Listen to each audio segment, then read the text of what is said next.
Albert Einstein once said, everybody's a genius, but if you judge a fish by its ability to climb a tree, it will live its whole life believing that it is stupid.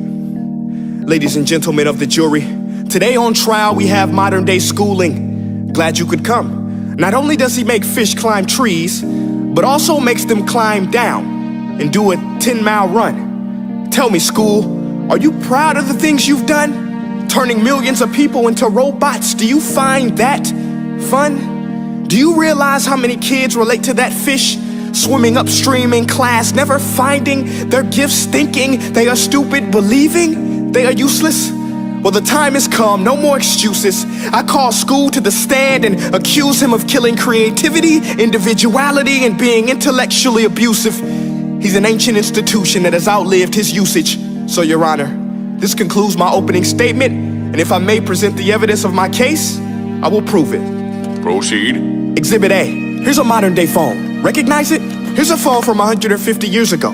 Big difference, right? Stay with me. Here's a car from today, and here's a car from 150 years ago. Big difference, right? Well, get this. Here's a classroom of today, and here's a class we used 150 years ago. Now, ain't that a shame? In literally more than a century, nothing has changed.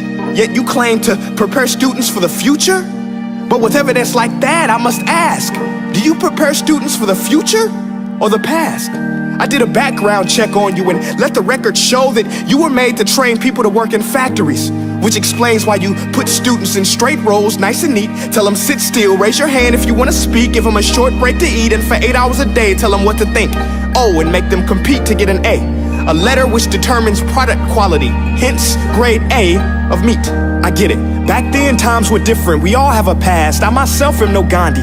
But today, we don't need to make robot zombies. The world has progressed. And now we need people who think creatively, innovatively, critically, independently, with the ability to connect. See, every scientist will tell you that no two brains are the same. And every parent with 2 or more children will confirm that claim. So please explain why you treat students like cookie cutter frames or snapback hats, giving them this one-size-fits-all crap. Watch your language. Sorry, Your Honor, but if a doctor prescribed the exact same medicine to all of his patients, the results would be tragic. So many people would get sick, yet when it comes to school, this is exactly what happens, this educational malpractice, where one teacher stands in front of 20 kids, each one having different strengths, different needs, different gifts, different dreams, and you teach the same thing the same way? That's horrific. Ladies and gentlemen, the defendant should not be acquitted. This may be one of the worst criminal offenses ever to be committed. And let's mention the way you treat your employees. Objection. Overruled. I want to hear this. It's a shame. I mean, teachers have the most important job on the planet, yet they're underpaid? No wonder so many students are short-changed. Let's be honest, teachers should earn just as much as doctors, because a doctor can do heart surgery and save the life of a kid, but a great teacher can reach the heart of that kid and allow him to truly live. See, teachers are heroes that often get blamed, but they're not the problem. They work in a system without many options or rights. Curriculums are created by policymakers, most of which have never taught a day in their life. Just obsessed with standardized tests. They think bubbling in a multiple choice question will determine success. That's outlandish. In fact, these tests are too cruel to be used and should be abandoned, but don't take my word for it. Take Frederick J. Kelly, the man who invented standardized testing, who said, and I quote, "These tests are too cruel to be used and should be abandoned." Ladies and gentlemen of the jury, if we continue down this road, the results will be lethal. I don't have much faith in school, but I do have faith in people. And if we can customize healthcare, cars, and Facebook pages, then it is our duty to do the same for education, to upgrade it, change it, do away with school spirit, because that's useless. Unless we're working to bring the spirit out of each and every student, that should be our task.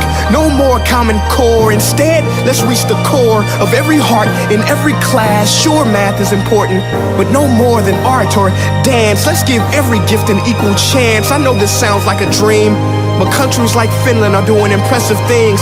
They have shorter school days, teachers make a decent wage, homework is non-existent, and they focus on collaboration instead of competition. But here's the kicker, boys and girls. Their educational system outperforms every other country in the world. Other places like Singapore are succeeding rapidly. Schools like Montessori, programs like Khan Academy. There is no single solution, but let's get moving. Because while students may be 20% of our population, they are 100% of our future. So let's attend to their dreams, and there's no telling what we can achieve. This is a world in which I believe, a world where fish are no longer forced to climb trees. I'll rest my case.